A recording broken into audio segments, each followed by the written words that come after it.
Halo, assalamualaikum. Kembali lagi di channelku. Kali ini aku mau bahas terkait beasiswa LPDP ya. Karena sejujurnya aku udah ada niatan buat nge-share terkait perjalananku mendapatkan beasiswa LPDP tepatnya di tahun 2021. Jadi aku pengen share ke kalian-kalian yang memang lagi berjuang untuk mendapatkan beasiswa LPDP. Nah, kebetulan banget tadi pagi aku tuh buka IG kan.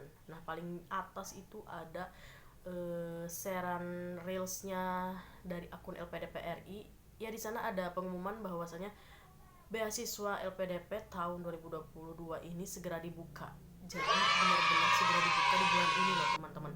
Tepatnya di tanggal 25. Oke, jadi di video ini aku mau bahas terkait timelinenya serta siapa sih yang bisa daftar LPDP itu. Ini aku ngikut di buku panduan tahun 2021 sih ya. Tapi nggak apa-apa, ini pasti agak mirip kalau masalah siapa saja yang boleh ikut di beasiswa LPDP tahun ini. Langsung aja cek kira. Oke, yang pertama aku mau share video yang dari LPDP terkait pengumuman pembukaan beasiswa LPDP 2022 sorry. Kalian bisa lihat aja. Oke. Oke, kalian bisa lihat ya, di sana LPDP tuh memberitahu ada 63.060 yang melakukan pendaftaran. Namun yang melakukan submit itu dan melanjutkan pendaftaran hanya 15.446. Nah, ternyata cuma 4.266 dari 15.000 itu yang menjadi award di LPDP yang lulus.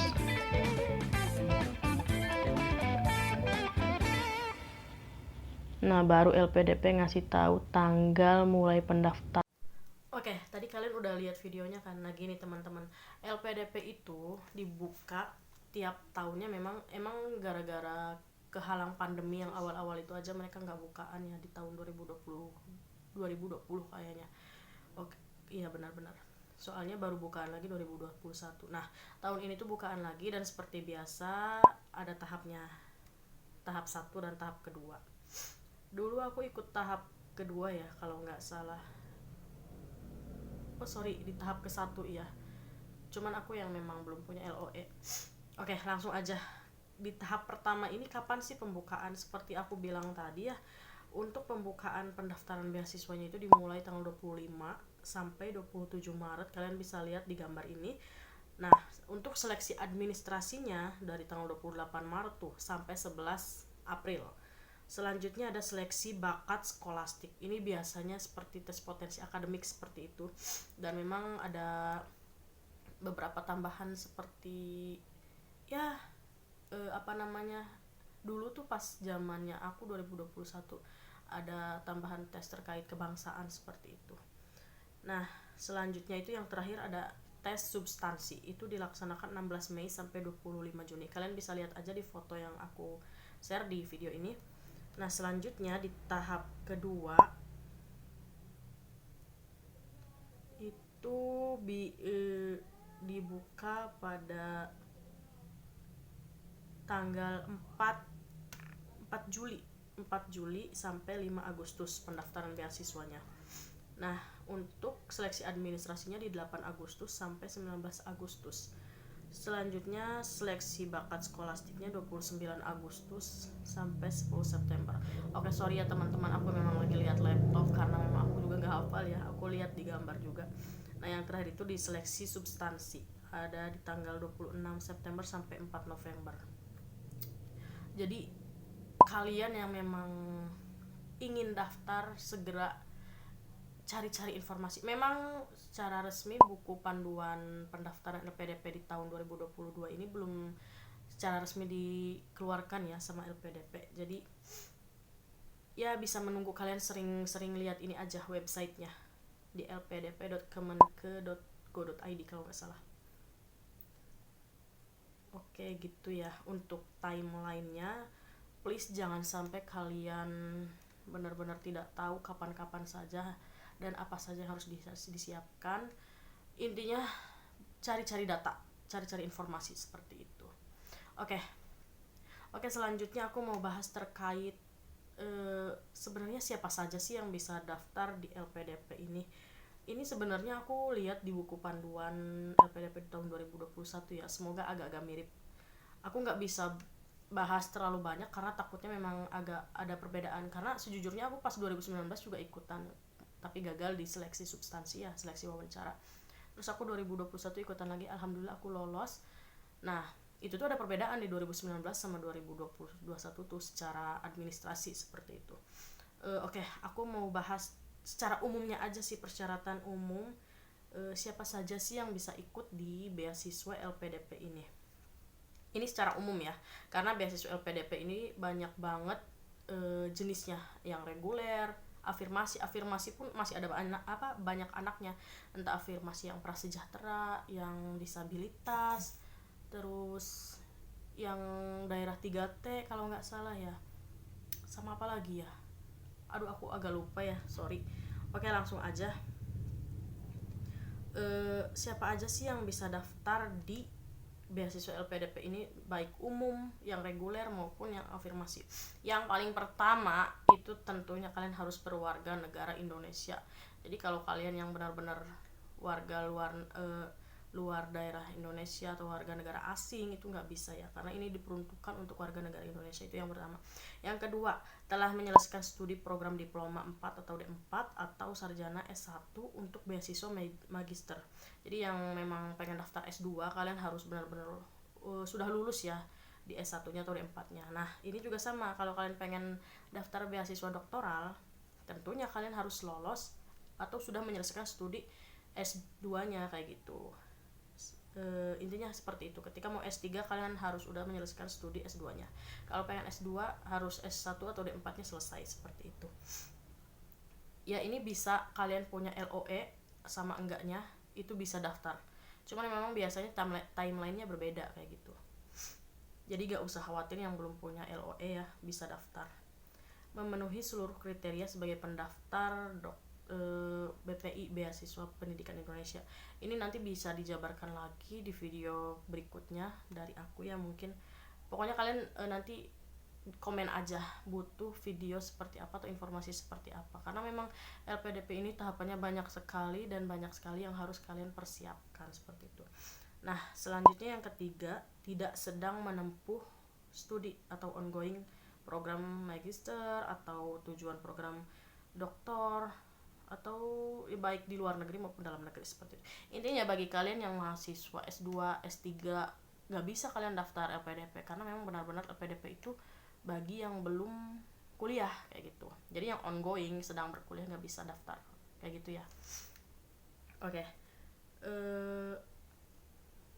Nah, yang keempat, pendaftar yang telah menyelesaikan program studi magister atau S2 tidak bisa mendaftar pada program beasiswa magister lagi.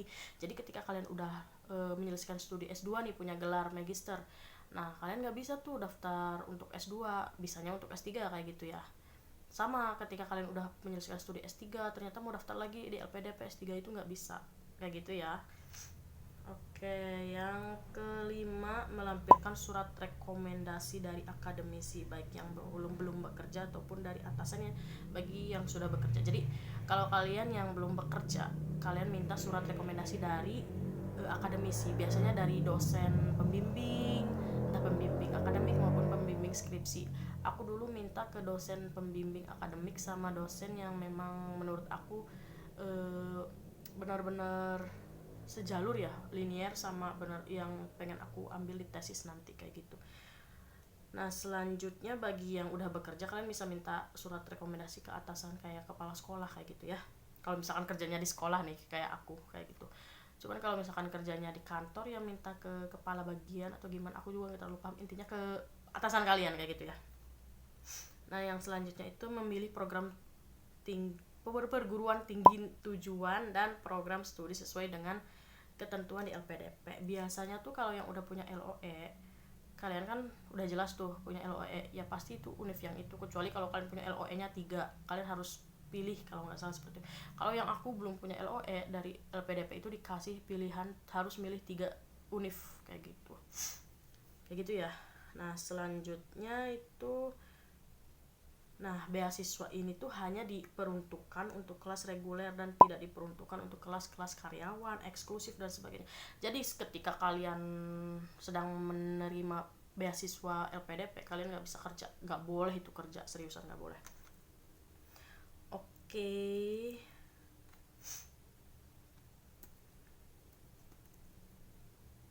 kayak gitu ya. Terus nanti kalian harus mengisi profile dari pada di formulir pendaftaran online itu. Dulu aku pas 2021 ada, cuman nggak tahu kalau 2022. Intinya kalian sering-sering kunjungi setelah tanggal 25, apalagi biasanya sebelumnya kalau nggak salah ya untuk buku panduan, tapi I don't know, mungkin berbeda untuk tahun sekarang kayak gitu. Nah, nanti tuh menulis personal statement. Ini tuh kemarin tuh personal statement tuh kayak apa ya, kayak karakteristik kita sih ya. Nanti aku bahas lagi di video berikutnya ya. Pokoknya kalian komen aja di kolom komentar, kalian benar-benar butuh informasi seperti apa mengenai beasiswa LPDP seperti itu. Semoga atau insya Allah aku bisa bantu kayak gitu ya, sesuai pengalaman aku. Menulis komitmen kembali ke Indonesia dan rencana kontribusi di Indonesia pasca studi. Ini tuh kemarin pas aku sih masukin di esai. Jadi memang pas tahun 2021 ada esai ya untuk diseleksi administrasi. Itu salah satu syarat ataupun berkas yang harus kalian upload di seleksi administrasi itu. Dan esai itu salah satunya. Dan esai pun benar-benar ada panduannya kemarin tuh. Salah satunya komitmennya apa kayak gitu. Nah, ini menulis proposal penelitian bagi pendaftar program pendidikan doktor. Jadi yang S2 kemarin aku kurang lebih ada sih ya, pas di esai aku masukin semacam kayak gambaran atau konsep secara umum gitu aja sih. Cuman pas 2019 pas aku daftar itu ada proposal tesis. Jadi memang peraturannya tiap tahun itu berbeda-beda, makanya aku nggak berani meng-share terlalu jauh terkait di beasiswa LPDP 2022 ini karena takut berbeda kayak gitu. Oke, sejauh itu ya itu dulu sih. Intinya itu yang sangat umum banget, persyaratan umum banget bagi siapa yang mau daftar LPDP. Kalian harus mencocokkan diri dulu di sana kayak gitu. Oke, misalkan gini, kalian udah kuliah ya, kalian nggak bisa buat daftar LPDP kayak gitu. Nah, kalau kalian belum lulus S1 ya kalian juga nggak bisa kayak gitu ya untuk daftar beasiswa magister. Untuk persyaratan khususnya aku bakal share di next video. Semoga buku panduannya cepat keluar. Kalaupun belum, aku nanti mau share terkait apa sih namanya, persyaratan khusus di tahun 2021 kemarin. Dan apa saja sih yang harus kalian persiapkan untuk diseleksi administrasi, seleksi substansi, seleksi tes bakat skolastik dan sebagainya. Luar biasa itu perjuangannya ya, karena benar-benar LPDP itu memilih calon-calon pemimpin untuk membangun negeri ini kayak gitu. Oke, sekian video aku di video kali ini, pembahasan aku di video kali ini, sorry ya. Kurang lebihnya mohon maaf kalau misalkan masih banyak kekurangan, dan aku pun ngerasa masih banyak kekurangan banget, tapi aku bertekad pengen share buat kalian semua sepengalaman aku, siapa tahu itu membantu, amin kayak gitu ya. Mungkin gitu saja video aku kali ini. Thank you udah lihat video ini sampai selesai. Semoga kalian berhasil untuk lolos di beasiswa LPDP tahun ini, dan sehat selalu, jaga kesehatan. Jangan lupa komen di bawah di kolom komentar, like videonya kalau kalian suka, dan subscribe jangan lupa, serta share ke teman-teman kalian pejuang-pejuang beasiswa LPDP lainnya. Thank you, terima kasih, assalamualaikum, bye bye.